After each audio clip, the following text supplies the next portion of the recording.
बड़ौदा उपचुनाव को लेकर बीजेपी की प्लानिंग चंडीगढ़ और दिल्ली दोनों जगह शुरू हो चुकी है। सूत्रों का कहना है कि बीजेपी कांग्रेस और हुड्डा के मजबूत गृह रोहतक में सेंध लगाने के बाद अब दिल्ली से सटे हुड्डा के दूसरे गृह सोनीपत को भेजना चाहती है। दरअसल बीजेपी की पूरी रणनीति बड़ौदा में पहली बार कमल खिलाने पर टिकी होगी।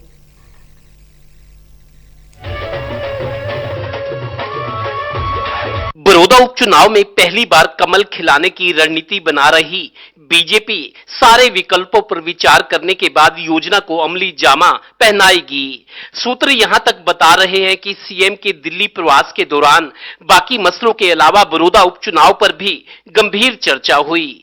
योजना तो यहां तक है कि उपचुनाव के वक्त जो रैली या जनसभाएं होंगी उन्हें दिल्ली से बड़े नेता भी संबोधित करने आएंगे। यानी गठबंधन सरकार की सीनियर पार्टनर बीजेपी कांग्रेस और हुड्डा के गढ़ रोहतक में सेंध लगाने के बाद अब दूसरे मजबूत गढ़ सोनीपत के बड़ौदा हलके को कांग्रेस से छीनना चाहती है। दरअसल दिल्ली के एक तरफ रोहतक तो दूसरी तरफ सोनीपत है। ये दोनों ही जिले कांग्रेस और हुड्डा सीनियर के गढ़ हैं। लोकसभा चुनाव में तो ये गढ़ ढह गए, पर विधानसभा चुनाव में फिर संभल गए। अब भी विधानसभा चुनाव है। बीजेपी भी जानती है कि अगर ये सीट बीजेपी या गठबंधन सरकार जीत जाती है तो कांग्रेस की एक सीट बीजेपी के खाते में आने से उसकी अपनी सीट 40 से बढ़कर 41 और कांग्रेस की 31 से 30 रह जाएंगी।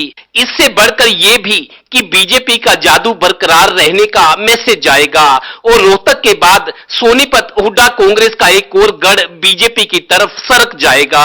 इसलिए इस उपचुनाव को लेकर कांग्रेस हो या गठबंधन दोनों पर मनोवैज्ञानिक दबाव रहेगा।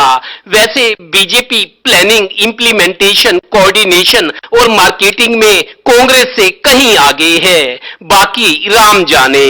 सहयोगी श्रीनिवास के साथ Devendra Kathoria, Total News, Panipat bureau.